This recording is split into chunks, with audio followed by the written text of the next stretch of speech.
Şimdi bu mesele yani karmaşık ve tarihi derinlikleri olan bir mesele. Öyle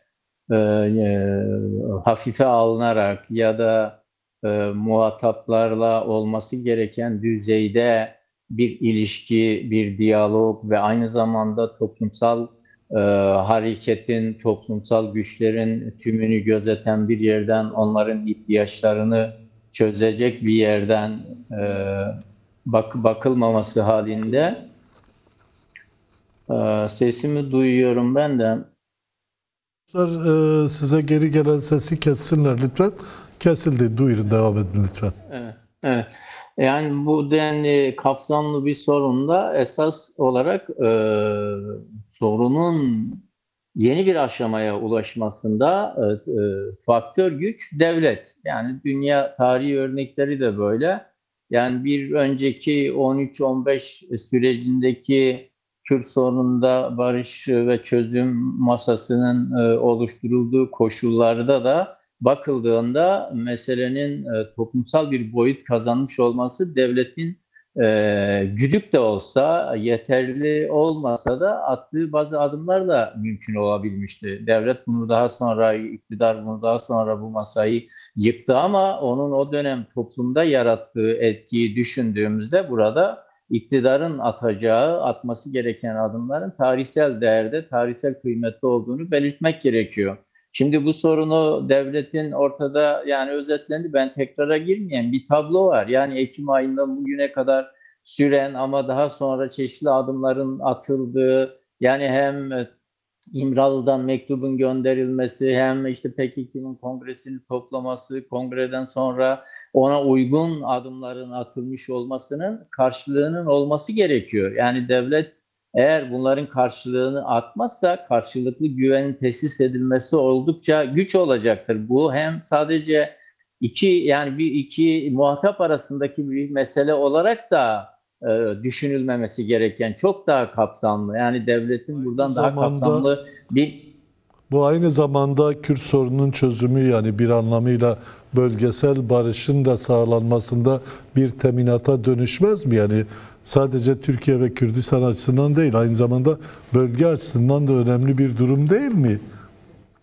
kesinlikle. Şimdi siz de belirttiniz. Şimdi bu İsrail'in İran'a saldırması, İran'ın karşılık vermesi ve Orta Doğu'nun bir ateş hattına dönüşmüş olduğu bu koşullarda aslında Kürt sorununun demokratik, barışçıl bir biçimde çözümlenmesinin Türkiye ve Orta Doğu halkları bakımından ne derece can alıcı, ne derece kıymetli olduğu bir kez daha çarpıcı bir biçimde görülüyor. Şimdi burada yani hem Kürt sorunundan kaynaklı olarak yani Türkiye'deki Kürtlerin bölgedeki Rojava'da, Rojhelat'ta işte diğer bölgede Irak bölgesel yönetimi bunların tümü birbiriyle ilişki ve diyalog içerisinde olan, duygu bağları olan, tarihsel, kültürel bağları olan bir halktan bahsediyoruz, söz ediyoruz. Şimdi buralardaki gelişmelerin tümü aslında tüm bölgeleri, tüm parçaları diyelim yani parçalanmış bir şeyden söz ediyoruz tabii.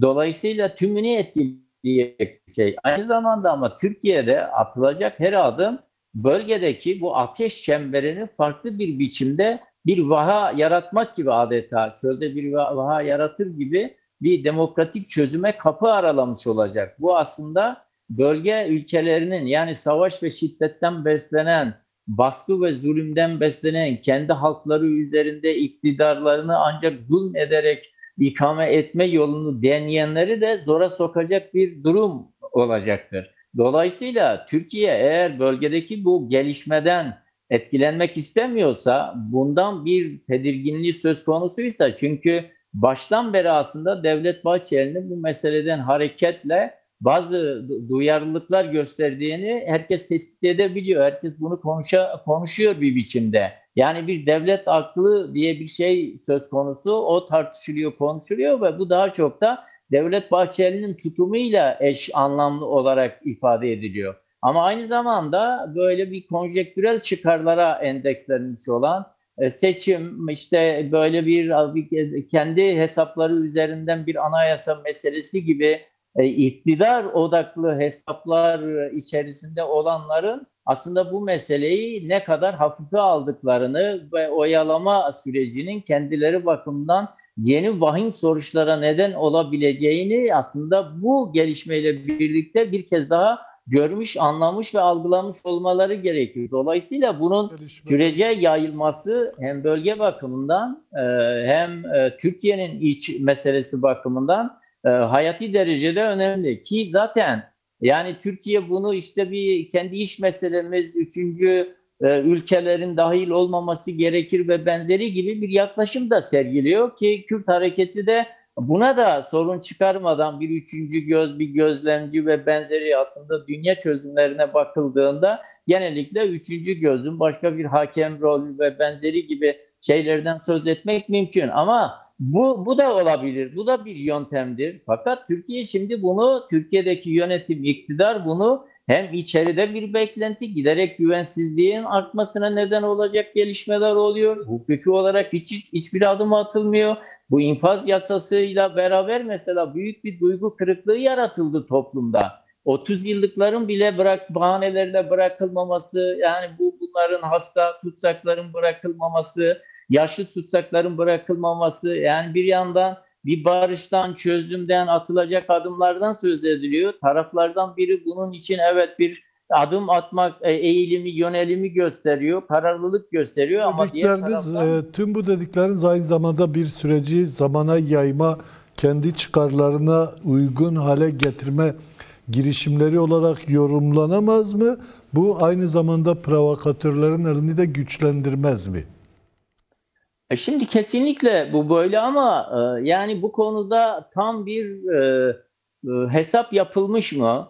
Bu hesapta bir kararlılık gösterilecek mi? Bunu da bilmiyoruz. Yani mesela söyleme bakıldığında adımların atılacağını, sürecin selameti bakımından hiçbir sorunun olmadığı, kimsenin bir güvensizlik içerisine girmemesi gerektiği yönlü bir çerçeve çiziliyor. Ama pratik adımları bakımından bu söylediğiniz bir durum. Şimdi Türkiye gibi içeride milliyetçilerin, ırkçı, şöven kesimlerin hiç de şey olmadığı, zayıf olmadığı bazı durumlarda eğer çeşitli biçimde bu süreç yayılırsa, uzatılırsa ve benzeri gibi o gündeme gelebilecek şeyler mümkün. Bu bölgede de mümkün. Sadece içeride değil, dışarıda değil, bölgede, uluslararası düzeyde. Yani Kürt meselesi gibi uluslararası bir boyut kazanmış, bölgenin 40 milyon gibi bir nüfusuna denk düşen 4 ülkeye yayılmış ama aslında İsrail'in üzerinden hesap yaptığı, İran'ın acaba Kürtler burada ne olacak, böyle arka cephem nasıl olacak diye. Yani hiçbir devletin hem saldırganın